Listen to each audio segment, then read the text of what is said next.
nous voulons servir Dieu, tôt ou tard, nous découvrons l'inégalité qui existe entre notre homme extérieur et notre homme intérieur. Chacun emprunte une direction différente. Nous découvrons que l'homme extérieur ne peut pas se soumettre aux règles de l'esprit et ne peut avancer en obéissant aux plus hautes exigences de Dieu. Nous allons prendre Jean 12, verset 24.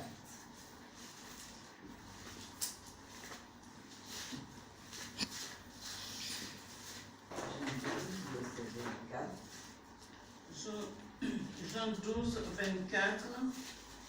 En vérité, je vous le dis, si le grain de blé qui est tombé en terre ne meurt, il reste seul.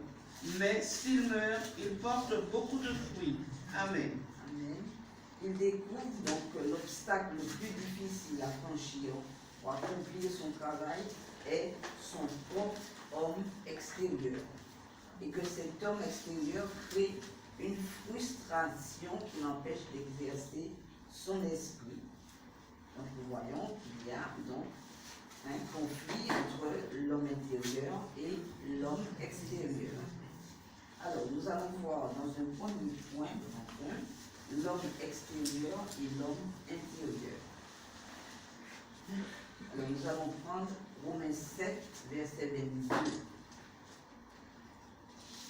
Romains 7, verset 22. Romains 7, 22. Je trouve donc en moi cette loi. Quand je veux faire le bien, le mal s'est attaché à moi. Ainsi, notre homme intérieur peut éprouver une joie immense à obéir à la loi de Dieu.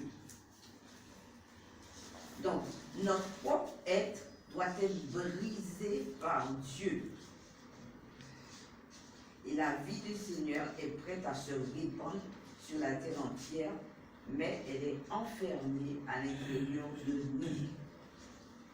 D'où la nécessité de briser le vase.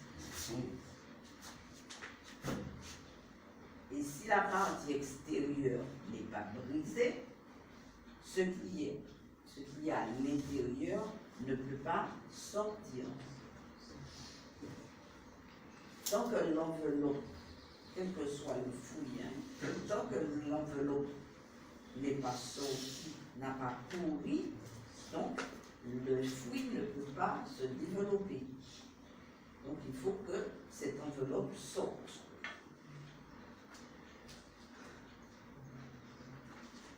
Ça c'est l'essentiel. Voilà, c'est ce que je voulais faire passer, je voulais faire comprendre ça.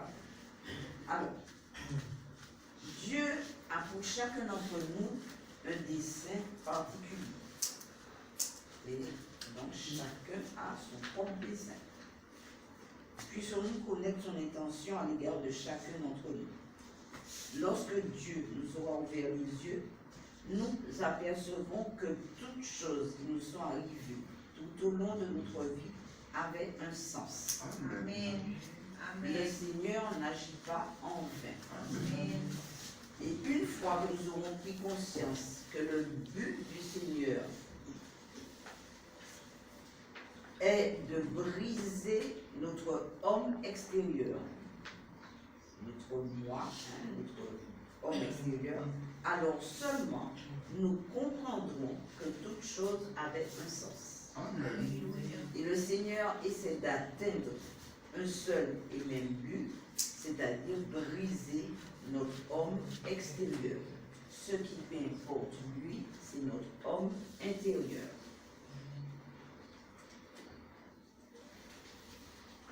Nous devons comprendre toutes les expériences, les difficultés et les épreuves que nous recevons du Seigneur sont pour notre plus grand bien. Éphésiens 3, on va le prendre depuis le verset 14, 16.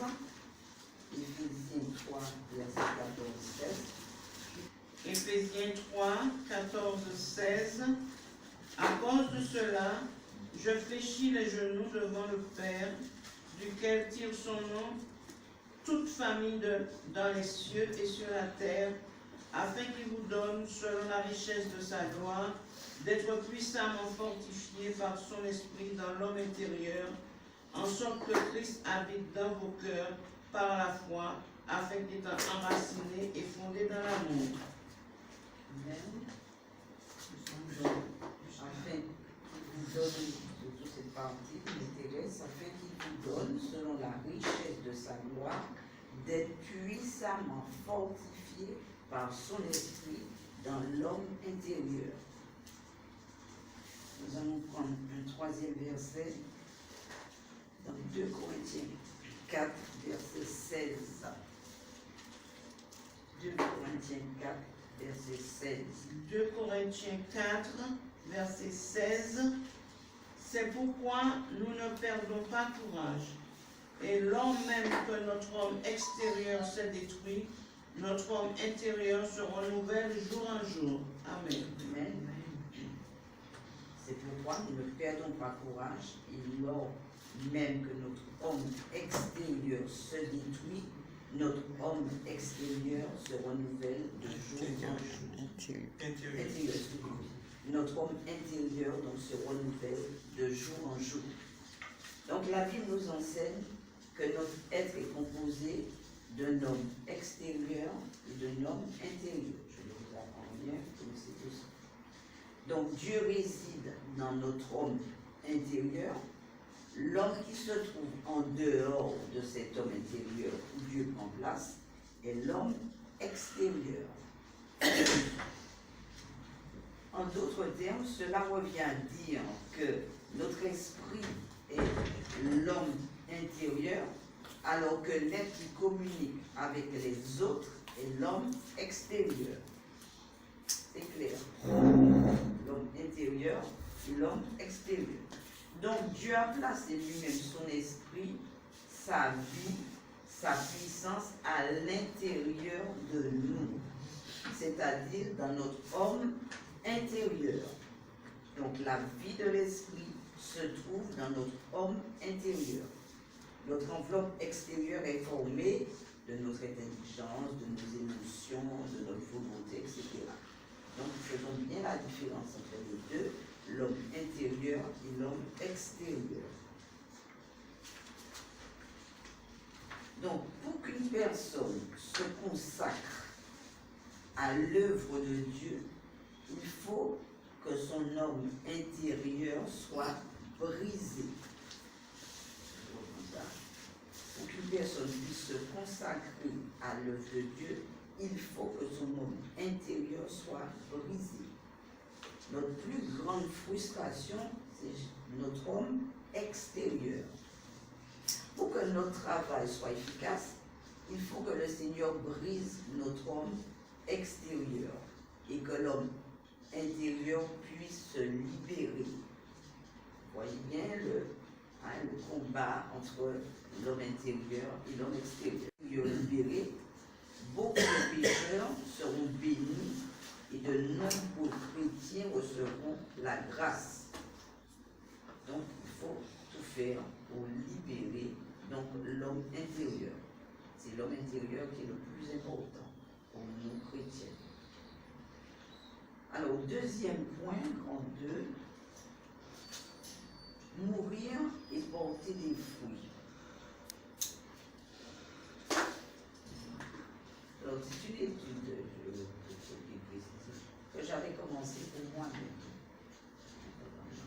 Le problème, donc j'avais commencé à voir ça, et puis je sais pas, je dis à mon mari, est-ce que je ne peux pas continuer cette étude, c'est pour ça qu'elle n'est pas très longue. Donc, mourir et porter des fruits.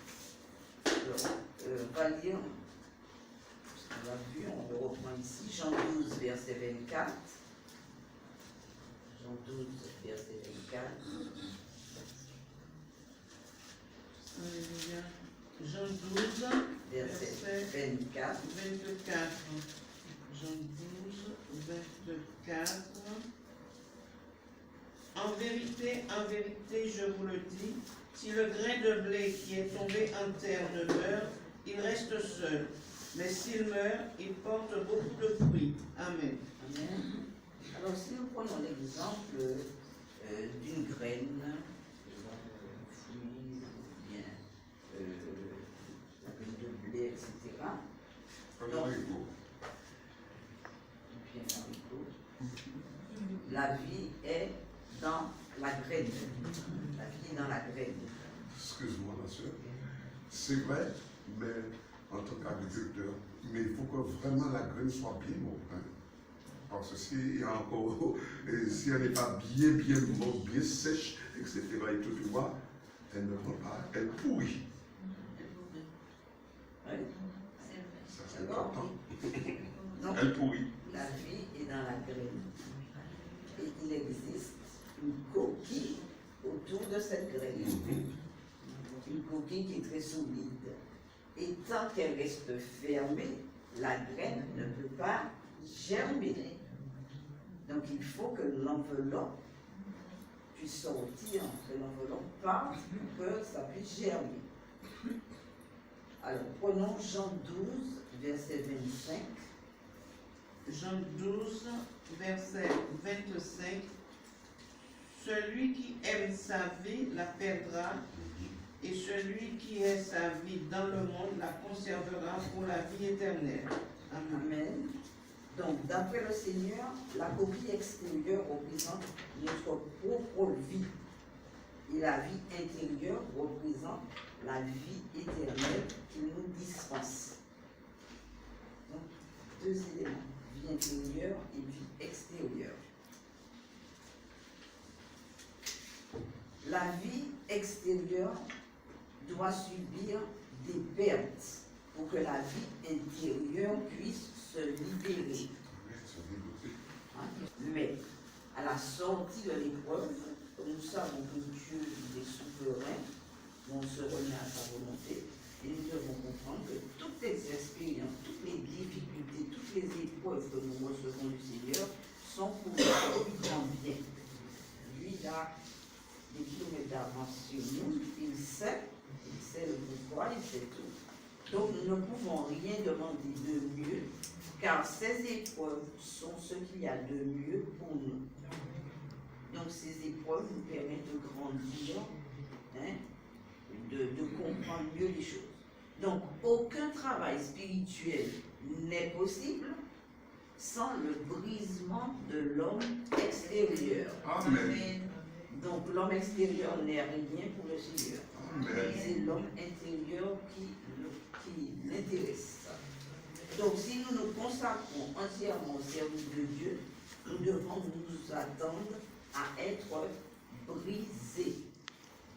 Nous devons permettre au Seigneur de briser complètement notre homme extérieur afin qu'il puisse agir librement à travers nous. Et voilà, ça s'arrête là. Donc, je vais continuer l'autre fois. Mais l'essentiel, c'était surtout de bien comprendre les deux éléments, l'homme extérieur et l'homme intérieur. Donc nous devons nous battre. Le copain, parce que tu vois, ça c'est le cadeau que je vais envoyer pour mes enfants. Alléluia. Gloire à Dieu. Alléluia. Gloire à Dieu. Merci Seigneur. C'est mon cadeau.